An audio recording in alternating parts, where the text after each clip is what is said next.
सबके बचपन में एक ऐसा दोस्त तो होता ही है जिसे देखकर हमेशा ऐसा लगता था कि ये सीमेंट के बोरे से उठ के आया है। पूरे समय उसके बालों से सरसों के तेल के हग्गापे की बदबू आती रहती थी। हाँ, यही दोनों थे मोनू और बाबू। ये दोनों बनते थे हमारे बेबलेट के बीच। वैसे कायदे से तो इन दोनों को किसी तेलुगु पिक्चर में तेल और गू नाम के दैत्य या तो असुर बनना चाहिए था। खैर, तो ये दोनों लट्टू के पीछे बीस्ट बनकर लड़ाई करते थे। कभी कभी तो ये लोग अपने किसी गेम में बिजी रहते थे।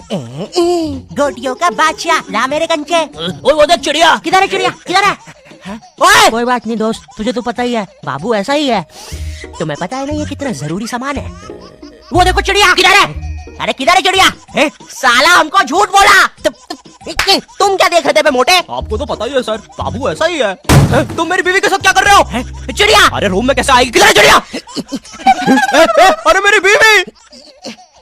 तुम्हें तो पता ही है दोस्त, बाबू ऐसा। कौन है तू? अब तू कौन है? मैं तुम्हारी पत्नी का तीसरा बॉयफ्रेंड, अपनी बारी का इंतजार कर रहा था। और बस मैं ही नहीं, हम सब अपनी बारी का इंतजार कर रहे थे। चलो, वो जा चुकी है। भाई मुझे तो पता ही था, इससे तो कोई भी चला जाता।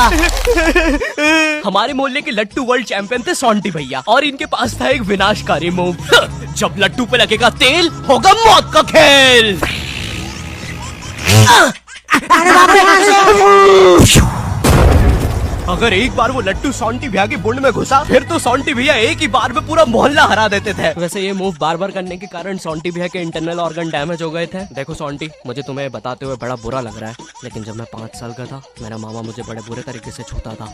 और हाँ, तुम्हारे इंटरनल ऑर्गन्स में काफी गैप आ गया है। अब तुम कभी माँ नहीं बन सकते। हाँ, मुझे पता है तुम पहले भी नहीं बनने वाले थे, लेकिन जस्ट इन केस। नहीं है, कोई जस्ट नहीं है, ये जस्टिस इन द केस है। मेरी बीवी ने मुझ पर मारपीट का केस किया है। मेरा माँ बनने का सपना ही रह गया। वैसे तुम हॉस्पिटल में मोटरसाइकिल लेके क्यों खड़े हो? चलो निकल।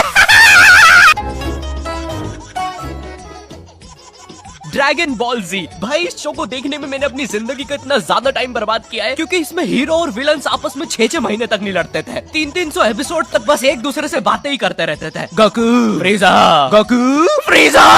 इनके आसपास मोदी सरकार ने पूरे देश का निर्माण कर दिया है, लेकिन ये लोग नहीं लड़े अभी तक। इससे तेज तो हमारे इंडियन सीरियल्स चलते हैं यार। इमेजिन अगर एकता कपूर ने ड्रैगन बॉल जी बनाया होता। आज साथ निभाना सुपर सियान में देखिए। गोपी, तुमने मेरा लैपटॉप धो दिया।